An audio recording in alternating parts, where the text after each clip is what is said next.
एका पुरुषाला बऱ्याच वर्षानंतर मूल झालेलं होतं आणि बऱ्याच वर्षानंतर मूल झाल्यामुळं त्या पुरुषाचा आनंद गगनात मावत नव्हता। तळ हाताच्या फोडासारखं त्यानं त्याच्या मुलाला जपलं होतं। त्याच्या मुलाला चालणं बोलणं सगळ्या काही गोष्टी शिकवल्या होत्या। त्याला वाटेल ते पाहिजे ते त्यानं आणून दिलं होतं। त्याच्या मुलाचे अनेक लाड त्यानं पुरवले होते। त्याच्या मुलाला त्यानं काही सुद्धा कमी पडू दिलेलं नव्हतं, कारण की एकुलता एक मुलगा त्यानं लहानाचा मोठा केला होता। मुलगा हा वंशाचा दिवा असतो, म्हणून त्या बापानं सुद्धा त्याच्या मुलाला त्याच पद्धतीनं सांभाळलं होतं। आणि जेव्हा त्या मुलाला बापाला सांभाळायची वेळ आलेली होती, बाप आजारी होता, चालता येत नव्हतं, बोलता येत नव्हतं, शरीर संपूर्ण गळून गेलेलं होतं, तेव्हा त्या मुलानं त्याच्या बापाला एका चौकामध्ये नेऊन सोडलं होतं। आत्ता 5 मिनिटात येतो म्हणून बापाला चौकात सोडलं आणि तो लेक परत आलाच नाही। पण मात्र योग्य वेळी योग्य लोकांनी या संपूर्ण घटनेची दखल घेतल्यामुळं एक नवीन प्रकरण समोर आलं आणि या संपूर्ण गोष्टीचा खुलासा झाला। नेमकं काय आहे संपूर्ण प्रकरण, कुठं घडली आहे घटना, हे आपण अगदी सविस्तरपणे पाहणार आहोत। पण जर तुम्ही अजूनही आपलं चॅनल सबस्क्राईब केलं नसेल तर लगेच सबस्क्राईब करून घ्या। बाजूला असणाऱ्या बेल नोटिफिकेशनला सुद्धा ऑन करायला विसरू नका। एका पुरुषाला बऱ्याच वर्षानंतर एक मूल झालेलं होतं, एक मुलगा झालेला होता। मुलगा झाल्यानंतर त्या बापाचा आनंद गगनात मावत नव्हता।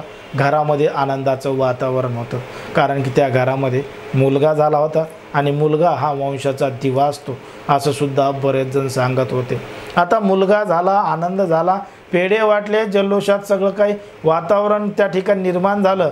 मुलगा हळूहळू मोठा होत होता, त्याची प्रत्येक गोष्ट बाप पुरवत होता, त्याला चालणं बोलणं शिकवत होता, त्याला ज्या ज्या वस्तू लागतात, ज्या ज्या गोष्टी लागतात ती सगळी त्याची इच्छा अपेक्षा बाप पूर्ण करत होता। कबाड कष्ट करून मुलाला जे पाहिजे ते पुरवणं बापाचं कर्तव्य म्हणून बाप त्याचे कर्तव्य पूर्ण पाडत होता। पण मात्र एक दिवस मुलगा मोठा झाला, चांगलं शिकला आणि चांगलं शिकल्यानंतर बापालाच वाऱ्यावर सोडून गेला। हे संपूर्ण जे प्रकरण घडलंय ते प्रकरण घडलंय उत्तर प्रदेशातील जे आग्रा आहे, आग्र्यामधील शामसाबाद आहे। या शामसाबाद भागामध्ये राहणारा एक छत्रपाल नावाचा पुरुष होता आणि त्या पुरुषाला एक ललित नावाचा मुलगा सुद्धा होता। आता बाप बऱ्याच दिवसापासून आजारी होता, घरामध्येच उपचार सुरू झालेले होते, संपूर्ण शरीर हे गळालेलं होतं, हातपाय सुद्धा उचलत नव्हते, म्हणून घरामध्येच उपचार चालू होते। आता उपचार चालू आहेत म्हणून त्या मुलाची बायको त्या मुलाला भांडायची, म्हाताऱ्याला कुठंतरी नेऊन घाला, नाही तर दवाखान्यामध्ये ॲडमिट करा, मी त्यांचं आता काम करणार नाही, अशी ती ललितची बायको त्या ललितला वारंवार सांगायची। आता बाप म्हातारा झालाय, आईसुद्धा म्हातारी झालेली होती आणि मुलाचं आणि सुनेचं नुसते बोलणं ऐकून घेत होती। आता हा सगळा प्रकार त्या घरामध्ये चालू असताना सगळे लोक आजूबाजूला बघायचे आणि म्हणून तो जो मुलगा आहे ललित, त्यानं त्याच्या बापाला उपचार करण्याच्या बहाण्यानं याच शमशाबाद परिसरामध्ये नेलं आणि परिसरामध्ये नेल्यानंतर एका सेंटरमध्ये नेऊन थोडेफार गोळ्या औषधं घेतले आणि त्या ठिकाणचा जो गांधी चौक आहे त्या गांधी चौकामध्ये म्हाताऱ्या बापाला आणून सोडलं आणि आत्ता 5 मिनिटामध्ये येतो म्हणून बापाला सांगून निघून गेला आणि बाप तिथंच लेकाची वाट पाहत बसला। ज्या पद्धतीनं शाळेमध्ये असताना तो मुलगासुद्धा पप्पा घ्यायला येतील, बाप घ्यायला येत मधून डोळे टकारून बापाची वाट पाहत होता, त्याच पद्धतीनं त्याचा बाप आता त्याचा मुलगा त्याला वापस घ्यायला येईल याची वाट पाहत होता। पण मात्र अनेक घंटे त्या ठिकाणी त्या बापानं मुलाची वाट पाहिली तरी मुलगा काही परत येत नव्हता। शरीर गळालेलं होतं, अंगामध्ये दुखणं होतं, व्यवस्थित बोलतासुद्धा येत नव्हतं आणि अशा अवस्थेत तो मुलगा त्याच्या बापाला या ठिकाणी सोडून गेलेला होता। शेवटी बाप कंटाळून त्या ठिकाणीच रडत बसला, दोन्ही डोळ्यामधून धारा लागल्या, डोळ्यातून पाणी येत होतं। आजूबाजूचे लोक बघत होते, काय घडलंय विचारत होते।